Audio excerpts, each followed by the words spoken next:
Hello and welcome from the Lexington County Public Library. I'm Miss Megan from the Batesburg-Leesville branch. Today we're going to talk about cooking and where's a great place to learn how to cook and find excellent recipes? From books, of course. So first we're going to talk about 4 of my favorite books that you can check out from your local library, and then we'll move on to something special. The first one I want to talk about is Plant, Cook, Eat by Joe Archer and Caroline Craig. From seed to plate, this book teaches you how to garden and grow your own food, and then gives you recipes on fun ways to cook that food. The next book I'd like to show you is the American Girl Around the World Cookbook. With easy-to-follow recipes, aspiring cooks will expand their culinary knowledge and palate and discover a world of great recipes like mini meatballs from Sweden, pad thai from Thailand, paella from Spain, or kiwi and berry pavlovas from New Zealand, and so much more. And my favorite thing about this book is this map.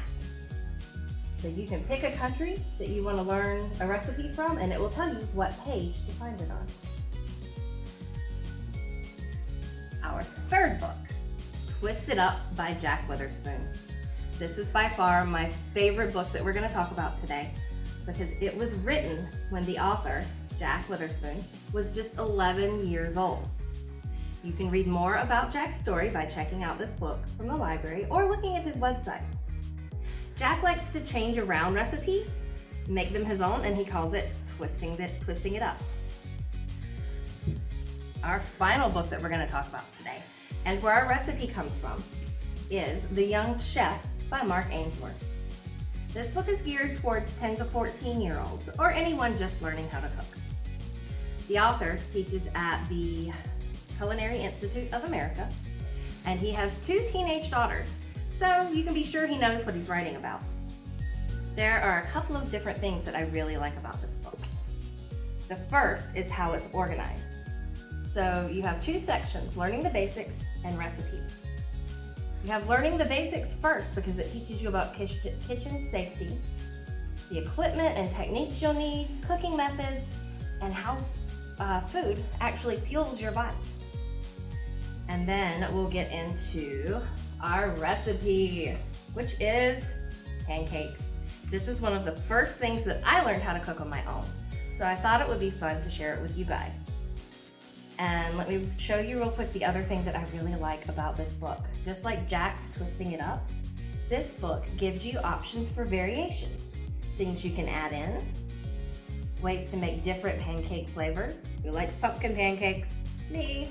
We're gonna stick to the basics today though. And another variation, caramel apple. Okay, let's get cooking.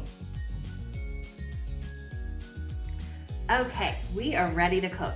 First, we're going to talk about kitchen safety. Always wash your hands before doing anything in the kitchen. I've just done that. Make sure long hair is pulled back. Put on something to protect your clothes if you can, an apron, chef's coat, old t-shirt, whatever you've got. Okay. Make sure you've got permission to use the kitchen and any heating elements, very important. And make sure all your utensils are clean. And then a good tip is to have all your ingredients laid out, which we have here. I've already added, we're gonna look at our recipe. I've already added our 2 cups of all-purpose flour. You need to make sure it's all-purpose and not self-rising. Okay. I have added 2 tablespoons of just regular sugar. Okay, we've already got that in our big bowl. Now we're gonna add 2.5 teaspoons of baking powder. So this is our teaspoon. And do you know the difference in the abbreviation of teaspoon and tablespoon?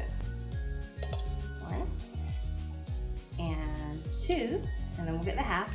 Teaspoons are gonna have a little t, TSP, whereas tablespoons are gonna have a big T. And make sure it's nice and level. There's our half, so that's 2.5 teaspoons. We also need, with our half teaspoon, a half teaspoon of salt.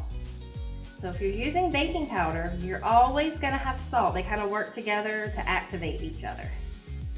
Okay, so there is our half tablespoon. So there are all of our dry ingredients. We're going to give them a little whisk to mix them up. And then we'll set this bowl aside. And in a separate bowl, we're gonna mix our wet ingredients.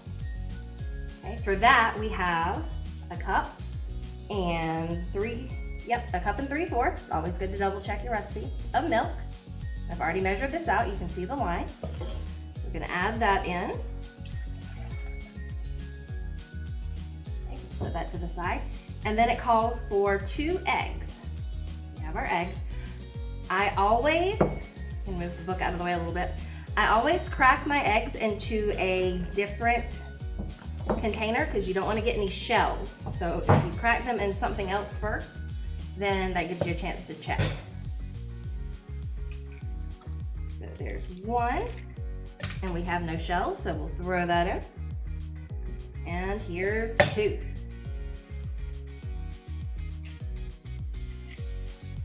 Don't worry if it's a little harder than 1 snap to crack eggs. It takes practice.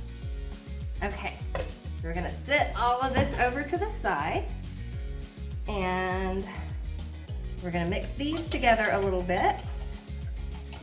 And when we're done mixing, we're gonna add both bowls together.